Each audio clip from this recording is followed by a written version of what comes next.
మాజీ ముఖ్యమంత్రి కేసీఆర్ కు సీట్ నోటీసులు ఇవ్వడానికి ఖండిస్తూ గజ్వెల్ ఎమ్మెల్యే క్యాంపు కార్యాలయంలో మీడియా సమావేశం నిర్వహించారు. ఈ సమావేశంలో గజ్వెల్ నియోజకవర్గ ఇన్ఛార్జ్ వంటేరు ప్రతాప్ రెడ్డి, మాజీ ఏఎంసీ చైర్మన్ మాదా శ్రీనివాస్, రాష్ట్ర నాయకులు దేవి రవీందర్లు పాల్గొన్నారు. మున్సిపల్ ఎన్నికల్లో ప్రజలను భయభ్రాంతులకు గురి చేయడానికి కేసీఆర్ కు నోటీసులు ఇచ్చారని ఆరోపించారు. ఎన్ని కుట్రలు పనిన తెలంగాణలో టీఆర్ఎస్ విజయాన్ని ఎవరూ అడ్డుకోలేరని, చిల్లర రాజకీయాలు రేవంత్ రెడ్డికి అలవాటని విమర్శించారు. తెలంగాణ జాతిపిత కేసీఆర్ పై కాంగ్రెస్ పార్టీ నిరాధారణ ఆరోపణలు చేస్తుందని తెలిపారు.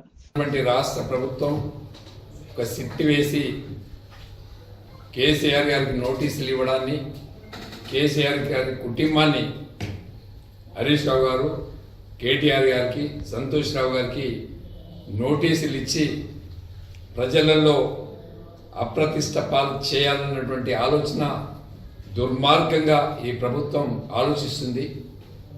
ఈ ప్రభుత్వం 2 సంవత్సరాల కాలంలో వైఫల్యం చెందింది కాబట్టి, వాళ్ళు ఇచ్చినటువంటి హామీలు ఎక్కడ కూడా అమలు కాలేదు కాబట్టి, ఈ రాష్ట్రంలో ఏ రిజర్వాయర్ ఎక్కడ కూడా ఒక బకెట్ మట్టి తీయలేదు. హైదరాబాద్లో కానీ ఇతర ప్రాంతాలలో కానీ అభివృద్ధి కుంటుపడింది.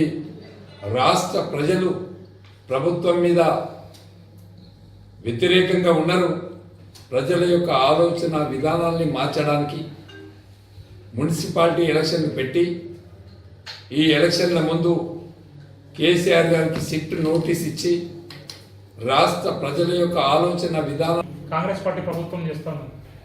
ప్రజలతో ఎన్నుకోబడినటువంటి ప్రభుత్వం ప్రగతి వైపు ఆలోచన చేయాలి కానీ కేవలం ఇవాళ ప్రతిపక్ష పార్టీలను ప్రతీకారం తీర్చుకోవడానికి మాత్రమే ఈ ప్రభుత్వం పనిచేస్తున్నట్టు కనబడతా ఉన్నది.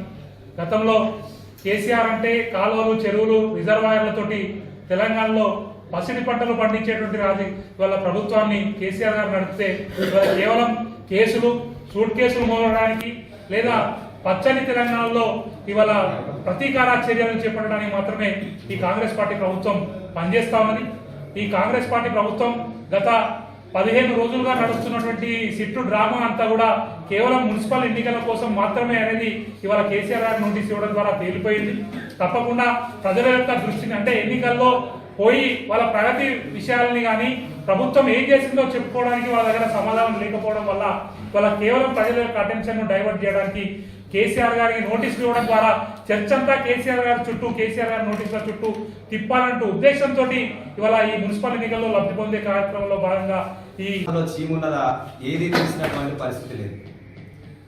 మరి ఆనాటి తెలంగాణ ఉద్యమ నేత 2001లో ఒక్కడిగా బయలుదేరి రాష్ట్రం, కేంద్రంలో ఉన్నటువంటి రాష్ట్ర ప్రభుత్వాల మెడలు వంచి 2014లో సింగిల్గా పోటీ చేసి 63 సీట్లతోని అధికారంలోకి వచ్చి 2018లో 83 సీట్లతోని అధికారంలోకి వచ్చి 2023లో 39 సీట్లతోని ఉన్నప్పటికీ ఈ రాష్ట్ర ప్రజలందరూ కూడా కేసీఆర్ వైపే ఉన్నారు అనే భయం రేవంత్ రెడ్డికి చుట్టుకొని ఈరోజు కేసీఆర్ గారిని బదనాం చేయాలని ఒక లక్ష్యంతో ఈయన చేస్తున్నటువంటి డ్రామా రాష్ట్ర ప్రజలందరూ కూడా గమనిస్తూ ఉన్నారు.